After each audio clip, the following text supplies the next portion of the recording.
You are reading in Hindi. Do you think that I will understand? Why you want to read unnecessary? तो हुजूर यही तो रोना है, हम भी अंग्रेजी नहीं समझ रहे हैं ठीक से। Oh, good. No, I have Full rejected your petition. नहीं रिजेक्टेड तो फुल बेंच के लाइट में हुजूर रिजेक्ट करना है। With reference to 138 full only. Bench Hindi के पक्ष में है, ये हमसे नहीं लेना है। अगर हम ही को देना पड़ेगा तो हम हिंदी में काहे के लिए फाइल करेंगे? ठीक है, you please ask him in Hindi. नहीं वो रहने दीजिए। Your case is already over. I have called the next case.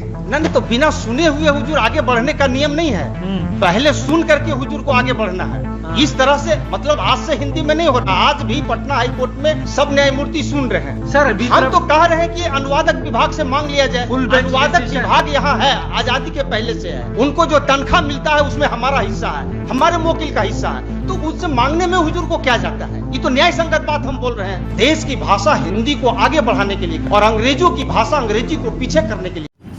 नमस्ते, मैं शिवा, आप देख रहे हैं टैक्स न्यूज। बड़ी खबर है, हिंदुस्तान में बैठे कुछ जजों को जो अंग्रेजी का भूत सवार है, उन गुलामी वाली भाषाओं को तोड़ने के लिए एक अदालत में वकील ने बड़ा ही सुरीली आवाज़ में अपने आप को पक्ष रखा और कहा जो कि अंग्रेज़ों की गुलामी करना छोड़िए, अंग्रेज़ों की बनाई भाषा को भारतीय पर मत थोपिए, भारत का राष्ट्रीय भाषा हिंदी है। आपने इस वीडियो में देखा होगा कैसे जज के सिर पर चढ़े अंग्रेजी भाषाओं का तूतड़ी को हिंदी भाषीय वकील ने कैसे अपने लपेटेदार हिंदी और साथ ही साथ तर्कदार बातों के साथ हुई जजमेंट में जजों की सर से पैर तक पूरी झंझनाहट सला दिया। आपको बताते चले, ऐसी झंझनाहट जो जज ने अपना सिर खुजलाना शुरू कर दिया, वो भी ऐसा सिर खुजलाना जो मानिए पूरी अदालत की सिस्टम हैक हो चुका था। साथ में रहे सहयोगी जज से डरने की अपील कर रहा था, लेकिन हिंदी भाषी वकील ने बड़े ही धैर्यपूर्वक अपनी बात रखा और बात के दौरान जब जज बिना बात सुने आगे बढ़ रहे थे तो बड़ा ही विनम्रतापूर्वक वकील साहब ने कहा जो कि जज साहब, ये आपको परमिशन नहीं है जो कि हमारी बिना बात सुने आप कोई भी फैसला सुना दें।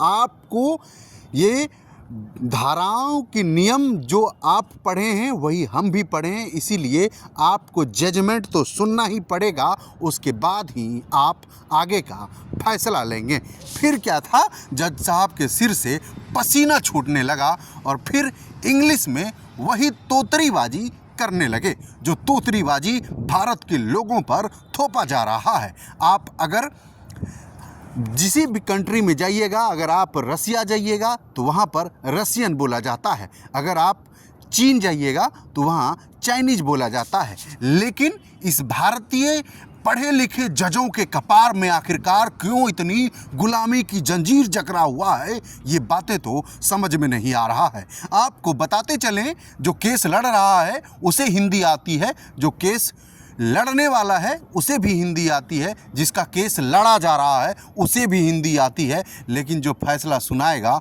वो अंग्रेजी बाबू निकला। अंग्रेजी बाबू यानी अंग्रेज का गुलाम।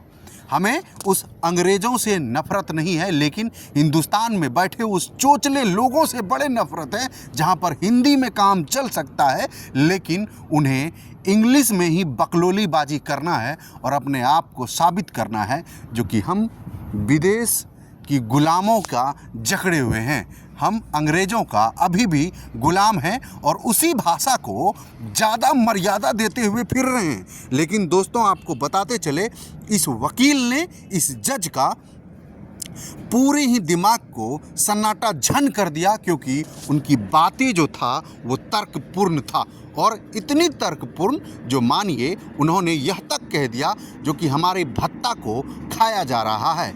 आप मौकिल मांगिए, आपको मिलेगा, लेकिन आप हमारी भाषाओं का इस तरह से अपमान नहीं कर सकते हैं, क्योंकि आप पहले गुलामी वाला भाषा बोलते हैं और हम एक भारतीय भाषा बोलते हैं जिसका आपको सम्मान करना पड़ेगा, क्योंकि ये राष्ट्रीय भाषा है।